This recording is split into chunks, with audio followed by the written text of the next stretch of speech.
नमस्कार दोस्तों, स्वागत है आप सभी का आप सबके अपने चैनल स्वामी विवेकानंद एकेडमी में।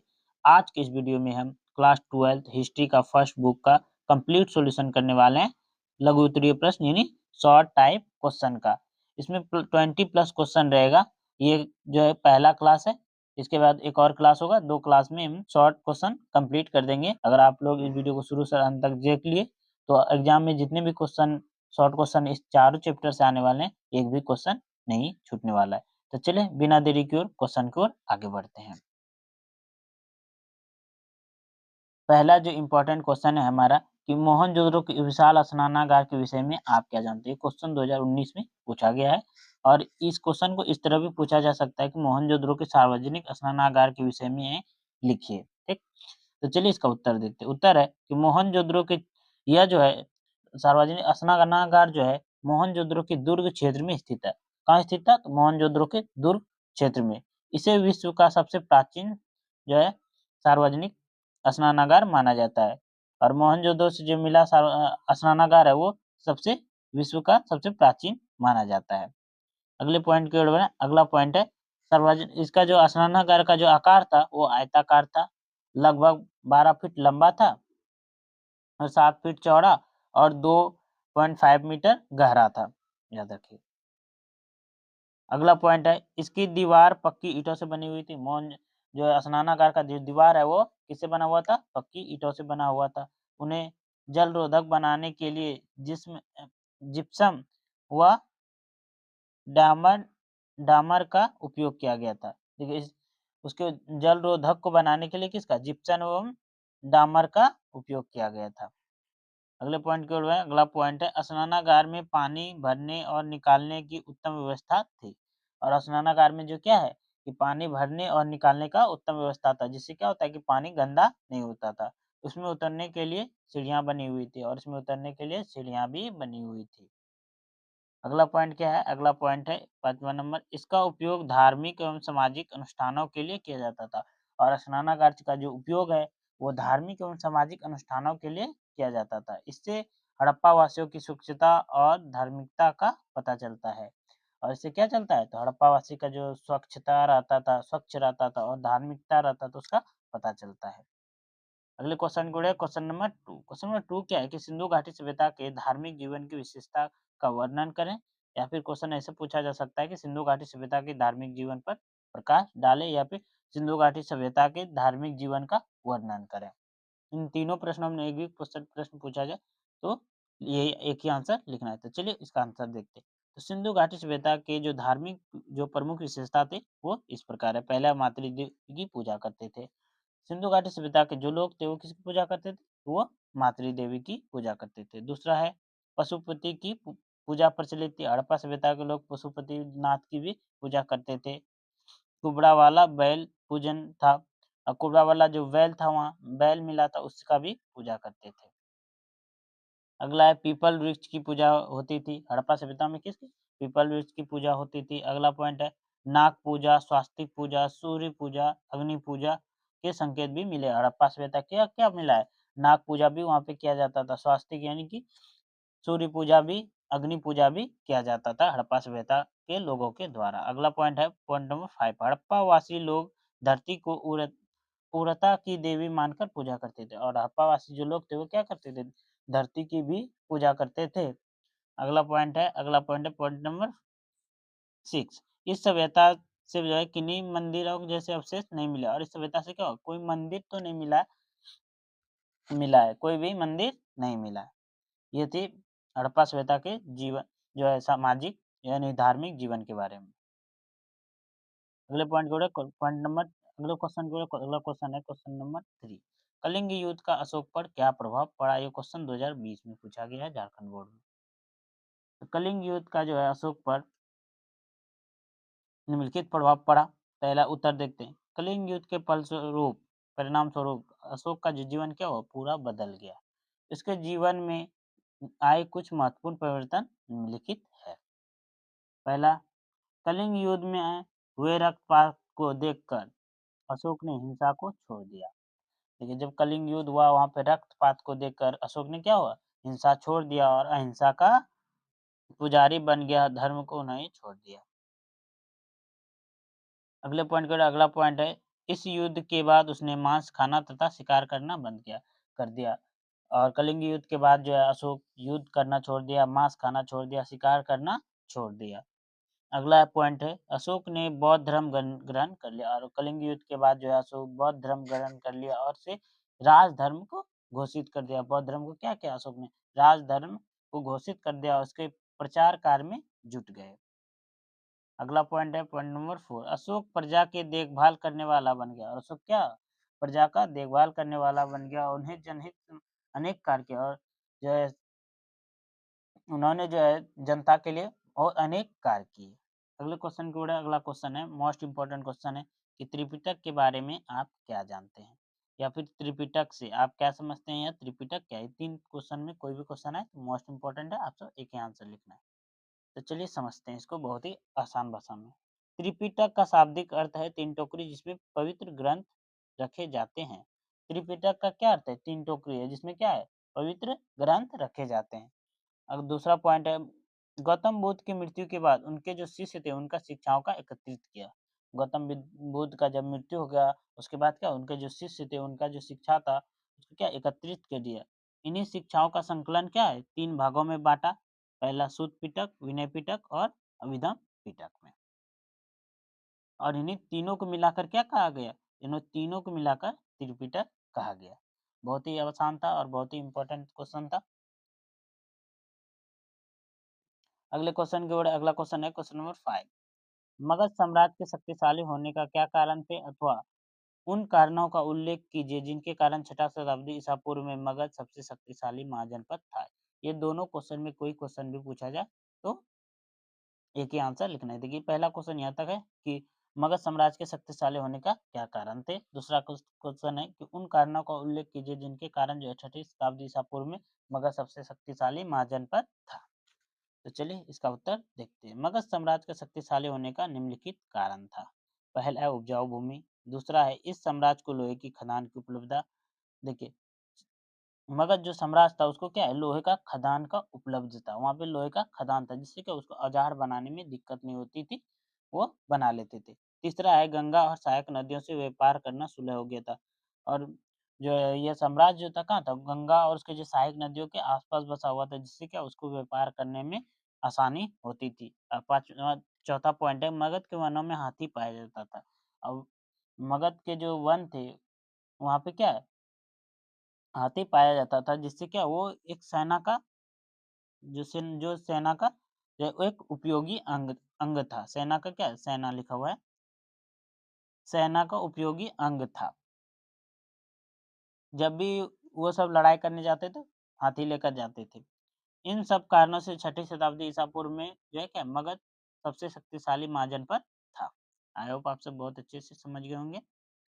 अगले क्वेश्चन पर क्वेश्चन नंबर 7। क्वेश्चन नंबर 7 है अभिलेख से आप क्या समझते हैं? तो क्वेश्चन है अभिलेख से आप क्या समझते हैं इनका क्या महत्व है? ये क्वेश्चन 2024 में मॉडल क्वेश्चन पेपर में आया था, आप लोग इसको जरूर कीजिएगा। तो चलिए इसका उत्तर देखते हैं। प्राचीन काल में राजाओं के द्वारा अपनी जीवन कथा को जीवित रखने के लिए पत्थरों पर खुदवा कर लिखवाते थे जिसे क्या कहा जाता था? अभिलेख कहा जाता था। देखिए प्राचीन काल में जो राजा महाराजा थे वो क्या करते थे? वो अपने जीवन कथा को जीवित रखने के लिए क्या करते थे? पत्थर पर खुदवा कर लिखवा देते थे जिसे क्या कहा जाता जिसे अभिलेख कहा जाता है। चलिए इसका महत्वपूर्ण जो है महत्व क्या है अभिलेख का उसको जानते हैं। देखिए अभिलेख का महत्व है कि इससे क्या होता है राजाओं की युद्ध नीति और शासन की जानकारी मिलती है। अभिलेख से हमें क्या हमें अभिलेख से हमें मिलता है कि राजा का युद्ध नीति कैसा था, वो शासन कैसे करते थे वो राजा, कितने साल तक शासन किया, ये सब चीज़ के बारे में हमें पता चलता है। दूसरा पॉइंट है इस इससे हमें उस समय के धर्म, समाज, जीवन शैली के बारे में पता चलता है। इस और अभिलेख से क्या पता चलता है और हमको कि उस समय के जो धर्म कौन-कौन से धर्म थे, समाज कैसा था और लोग जीवन कैसे जीते थे, इसके बारे में पता चलता है। तीसरा पॉइंट है राजा के शासन अवधि के बारे में भी पता चलता है। और अभिलेख से शासन के जो जो अवधि के बारे में पता चलता था, कितना दिन तक शासन किया, कितना साल तक शासन किया। और एक पॉइंट और आप इस सब में जोड़ सकते हैं कि अभिलेख से हमें किसी भी जैसे कि मगध मगध साम्राज्य का हम जानना चाहते हैं, मगध साम्राज्य का जो है आर्थिक स्थिति कैसा था, सामाजिक स्थिति, धार्मिक स्थिति कैसा था, इसका भी पता चलता है। आई होप आप सब बहुत अच्छे से समझ गए होंगे। अगले क्वेश्चन को क्वेश्चन नंबर 8। क्वेश्चन नंबर 8 है हड़प्पा सभ्यता की जल निकास प्रणाली की 2 विशेषता बताइए। क्वेश्चन देखिए बिहार बोर्ड में 2022 में पूछा गया है, झारखंड बोर्ड का नहीं है। तो चलिए इसका आंसर देखते हैं। ये क्वेश्चन आप सब लिख सकते हैं क्योंकि आ सकता है झारखंड बोर्ड में भी। हड़प्पा सभ्यता की जल निकास प्रणाली काफ़ी उत्तम थी। हड़प्पा सभ्यता की जो जल निकास प्रणाली थी, वो काफ़ी उत्तम थी। नगरों में नियोजित जल निकास प्रणाली आज के आधुनिक नगरों जैसी थी। देखिए हड़प्पा सभ्यता के जो नगरों में जल निकास प्रणाली थी, वो आजकल के जो आधुनिक जो नगर योजना जैसी थी। जो अभी मुंबई सब में देखते हैं जैसे जल का जो निकासी का प्रणाली बना हुआ है, उस प्रकार तभी थी। वहाँ के शहरों में घरों से को, नालियों को एवं सड़कों को एक साथ नियोजित रूप से बनाए गए थे। हड़प्पा सभ्यता में जो है शहरों में जो है घर को, नालियों को और जो सड़कों को क्या कहें, एक साथ नियोजित ढंग से रूप से बनाया गया था। घरों से पानी गली के नाली में आती थी और घरों से जो पानी है वो गली के नाली में आती थी। फिर वहाँ से मुख्य नालियों में जाती थी और सड़क के मुख्य नालियों में जाती थी। नालियों में जगह-जगह चहबच्चे बने होते थे जिससे कूड़ा-कचरा मुख्य रूप से नाले में नहीं जाता था। देखिए, वहाँ पर चहबच्चे का मतलब कि जैसे ऊपर पे देता है ना ढक्कन, तो वो खोलने वाला दिया था। जिससे क्या हुआ था? जिससे होता था कि वहाँ से जब जाता था वहाँ से साफ-सफाई करते थे। देखिए, ये रोड बना हुआ है, चलिए हम आपको बहुत अच्छे से रोड मैप के द्वारा समझा देते हैं। देखिए, इसका सीधा-सा देखिए, ये रोड है बीच में, ठीक? इधर घर बने हुए हैं, ठीक? और यहाँ से नाली जा रही है दोनों साइड, ठीक? तो ये घर से नाली निकलती थी, और यहाँ पे इस नाली में मिल जाती थी और यहाँ से भी छोटी नाली मिल के जो द्वार में जो नाली थी, वो मिल जाती थी। इधर से भी पानी, इधर से भी। और ये सब ढका हुआ था, चबूतरा बना जो हुआ था। इसको इसको गंदगी निकालने के लिए कहीं-कहीं पे ये चबच्चे बनाए गए थे ऐसे करके, ये ढक्कन जैसा, ठीक है? आई होप आप सब बहुत अच्छे से समझ गए होंगे। अगले क्वेश्चन की ओर है क्वेश्चन नंबर 9। क्वेश्चन नंबर 9 क्या है? क्वेश्चन नंबर 9 है कि हड़प्पा सभ्यता के सड़क व्यवस्था पर प्रकाश डालें। चलिए इसका उत्तर देखते हैं। हड़प्पा सभ्यता का सड़क व्यवस्था बहुत ही उत्तम था। हड़प्पा सभ्यता का जो सड़क व्यवस्था वो था क्या था? बहुत ही उत्तम था। यहाँ की सड़कें पक्की ईंटों से बनी हुई थी और हड़प्पा सभ्यता की जो सड़क थी वो किससे बना हुआ था? पक्की ईंटों से बना हुआ था। सड़क के दोनों किनारे नाले बने हुए थे और हड़प्पा सभ्यता के सड़क के दोनों किनारे क्या था? नाले बने हुए थे। अभी आपको समझाए कि इधर से और इधर से ये सड़क के दोनों किनारे जो क्या है नाले बनाए गए थे, नाला बनाया गया था।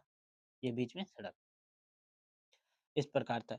जब भी कभी बारिश होती थी तो नाले के द्वारा पानी शहर से बाहर निकल जाता था और जब भी कभी बारिश होता था क्या होता नाला के द्वारा जो है पानी सड़क से शहर से बाहर निकल जाता था। सड़क के दोनों ओरों किनारे पर चबूतरे बने हुए थे और सड़क के जो दोनों किनारे क्या है नाली के ऊपर चबूतरा बना हुआ था।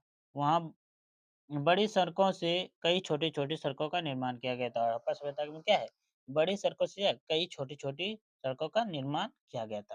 लेकिन जो एक सड़कें जो है दूसरे को समकोण पर काटती थी और हड़प्पा सभ्यता में जो सड़क थी, वो एक सड़क दूसरे को समकोण पर काटती थी।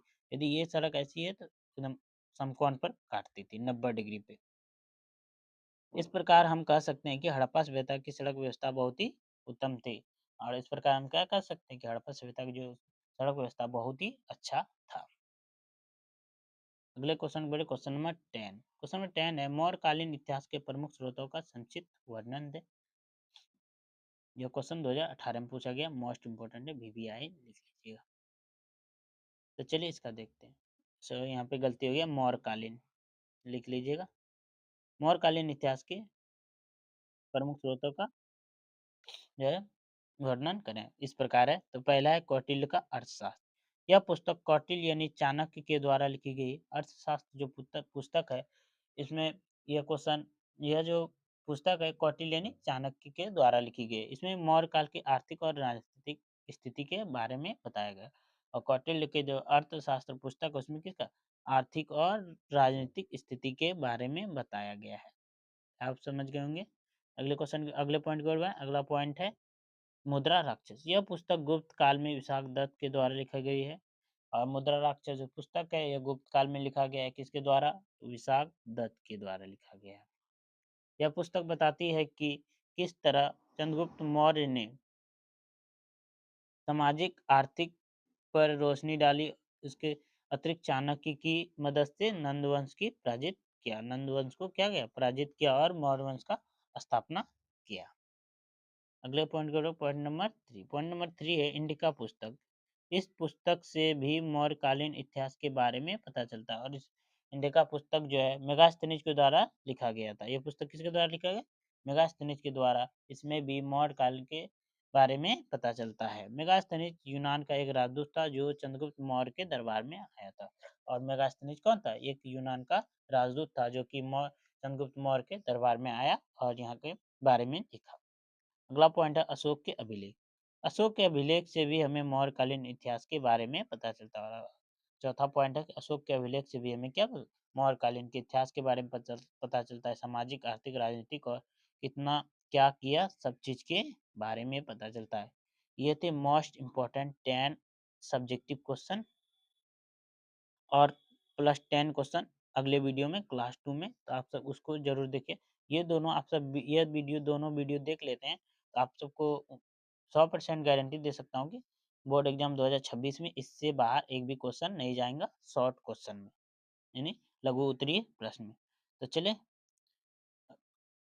आप सब कमेंट जरूर कीजिएगा कि अगले वीडियो बनाए कि नहीं। तो चले मिलते हैं अगले वीडियो में। जय हिंद, जय भारत।